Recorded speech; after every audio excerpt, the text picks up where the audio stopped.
Hello বন্ধুরা, আজকের এই ভিডিওতে আমরা জোম্যাটো লিমিটেডের কোয়ার্টার ওয়ান রেজাল্ট নিয়ে আলোচনা করব। এখানে কনসলিডেট রেজাল্ট দেওয়া আছে, তো আমরা কনসলিডেট রেজাল্ট আলোচনা করব। ফিগার্স দেওয়া আছে রুপিস ইন ক্রোর্সে।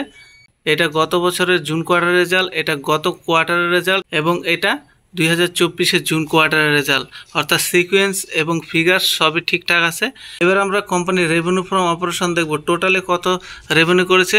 কোম্পানির গত বছরের টোটাল রেভিনিউ ছিল 2,597 কোটি টাকা। গত কোয়ার্টারে ছিল এটাই 3,797 কোটি টাকা এবং এই কোয়ার্টারে কোম্পানির টোটাল রেভিনিউ হয়েছে 4,442 কোটি টাকা। অর্থাৎ কোম্পানির রেভিনিউ ইয়ার অন ইয়ার এবং কোয়ার্টার অন কোয়ার্টার দুইটাই জাম্প করেছে। ইয়ার অন ইয়ার যদি দেখি কোম্পানিতে প্রায় 76% রেভিনিউতে জাম্প করেছে, আর কোয়ার্টার অন কোয়ার্টারে যদি দেখি কোম্পানিতে প্রায় 18% রেভিনিউতে জাম্প করেছে। অর্থাৎ কোম্পানির রেভিনিউ দুর্দান্ত লেভেলে বেড়েছে।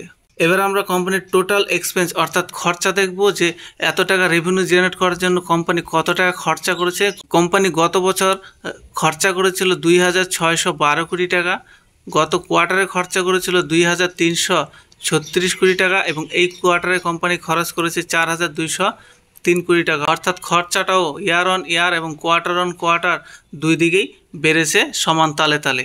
এবার যদি আমরা সমস্ত কিছু বাদ দিয়ে অর্থাৎ প্রফিট আফটার ট্যাক্স দেখি, প্রফিট ফর দ্য পিরিয়ড দেখি, তাহলে দেখব কোম্পানি গত বছর প্রফিট করেছিল মাত্র 2 কোটি টাকা। গত কোয়ার্টারে এই প্রফিট ছিল 175 কোটি টাকা এবং এই কোয়ার্টারে অর্থাৎ জুন 2024 কোয়ার্টারে কোম্পানির প্রফিট হয়ে দাঁড়াইছে 253 কোটি টাকা। অর্থাৎ ইয়ার অন ইয়ার যদি কোম্পানির নেট প্রফিট দেখি তাহলে 126 গুণ নেট প্রফিটে হয়েছে। যদি এটা আমরা পার্সেন্টেজে দেখি তাহলে দেখো 12,550% নেট প্রফিটে জাম্প করেছে।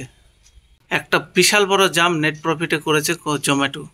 সেদিক থেকে দেখা গেলে কোম্পানির রেজাল্ট দুর্দান্ত লেভেলে বেড়েছে। একটা সময় ছিল কোম্পানি যখন লসে চলতো অর্থাৎ মাইনাসে চলতো, কিন্তু গত বছর থেকে কোম্পানির প্রফিট দেখা শুরু করছে। 2 কোটি টাকা থেকে শুরু করছে কোম্পানির প্রফিটে আসা। তো ধীরে ধীরে কোম্পানি প্রফিট করতেছে। তো দেখা যাক আগামী সময় এই কোম্পানি কীরকম রেজাল্ট হয়। কিন্তু এই কোয়ার্টারের রেজাল্ট বলতে গেলে ছপ্পর ফারকে প্রফিট দিয়েছে শেয়ার হোল্ডারদের। যেহেতু মার্কেট চলাকালীন কোম্পানির রেজাল্ট দিয়েছে 3.68% শেয়ার প্রাইসের জাম্প লাগিয়েছে। অর্থাৎ কোম্পানির রেজাল্ট শেয়ার হোল্ডারদের খুবই পছন্দ হয়েছে। তো কোম্পানির রেজাল্ট তোমাদের কীরকম লেগেছে অবশ্যই কমেন্ট করে জানাবে। ভিডিওটি যদি তোমাদের ভালো লেগে থাকে তাহলে অবশ্যই ভিডিওতে লাইক দিয়ে চ্যানেলটি সাবস্ক্রাইব করে রাখবে এরকমই ডেইলি বিশেষ ভিডিও দেখার জন্য।